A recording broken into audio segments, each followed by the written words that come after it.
Leonard was the only kid on his little league team who could hit a baseball into orbit.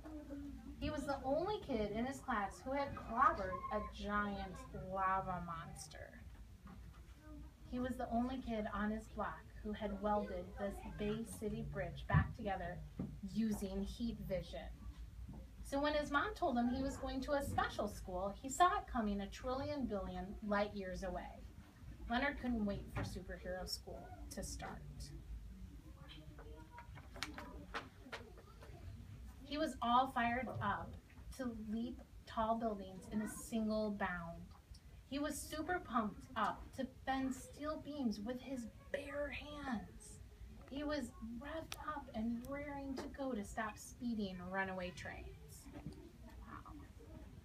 That seems like a pretty special school, doesn't it? Monday at superhero school, Leonard met his new teacher, the Blue Tornado. But instead of learning how to leap tall buildings, Leonard's class wrestled the times table. I'm sure I'll be too busy destroying alien death rays to ever worry about multiplication, suggested Leonard. Mr. Tornado just chuckled. This was very troubling. Tuesday at superhero school, Leonard was fitted for his superhero uniform. It had a cape and everything. But instead of learning how to bend steel beams with bare hands, the class battled division. Leonard tried to distract his teacher with an in-depth discussion about vanishing evil robots. But Mr. Tornado, he still assigned 25 division problems for homework. That was very disappointing. Wednesday at superhero school, Leonard's class inspected Mr. Tornado's Vortex Mobile. It was fully loaded with front-mounted shrink ray, submarine transformation capability, and a coat of invisibility wax. All the best options. But instead of learning how to stop a speeding runaway train, Leonard's class conquered fractions. I just love fractions, said Mr. Tornado. Mr. Tornado was starting to annoy Leonard. How many of you are doing fractions right now? Not yet, huh? Not yet. Thursday was the same. No lessons in throwing stray missiles into outer space. No field trips to freeze an erupting volcano using only Arctic breath. No classes on overthrowing supervillains and mad scientists. Leonard was getting sick of superhero school. So when the ice zombies struck, Leonard never saw them coming. Sounds like a problem, right? On Friday, when the class arrived at school, the signs of a frosty struggle were everywhere. Icicles, snowballs, empty Slurpee cups, and a note. Dear superhero students, I have kidnapped the teachers, taken over the world, school canceled, best wishes, the ice zombies. Could this be the problem? This could be bad. Who's gonna learn? How's that math gonna get taught? The teachers are gone. Oh no. The class sprang into action quicker than a swarm of evil ninja grasshoppers. But Leonard and Sarah were the only kids who could fly. The class was pretty heavy, so they split in exactly one half. There's that fraction. I'll take the girls, Sarah barked. I'm not touching the boys. Sarah could sometimes get super bossy, but even among superheroes, cooties had to be considered.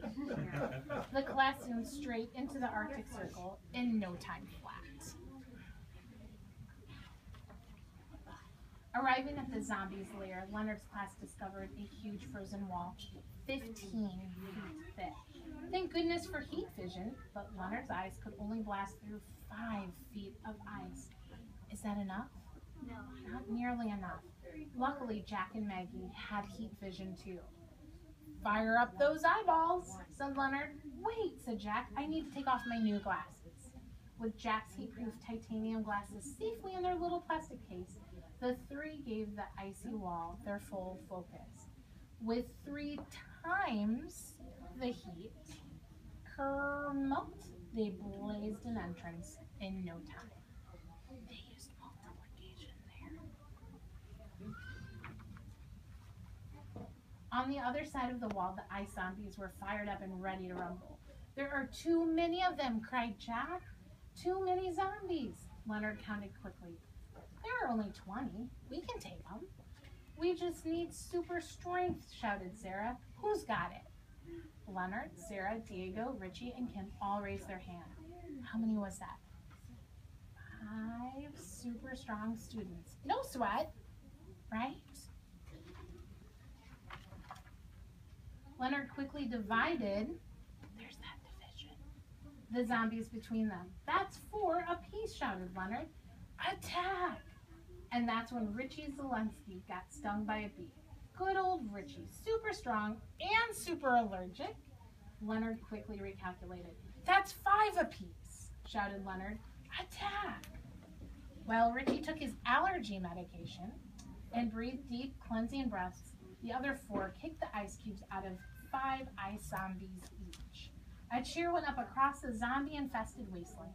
The teachers were saved, and they had suffered almost no freezer burn. Almost. The class soared back to school, teachers in tow, just before the last bell rang. But instead of thanking them for saving his life from certain doom, Mr. Tornado just said, "Well done, class. A+ on the math quiz." Math quiz? Do you guys have a quiz like that in your math classes? Okay, good. And then it hit Leonard like a giant mutant octopus. Splitting the class in half, fractions, P-vision times 3, multiplication, ice zombies divided by 5 students, division. It was an evil attack, but Leonard went home for the weekend, oddly super satisfied.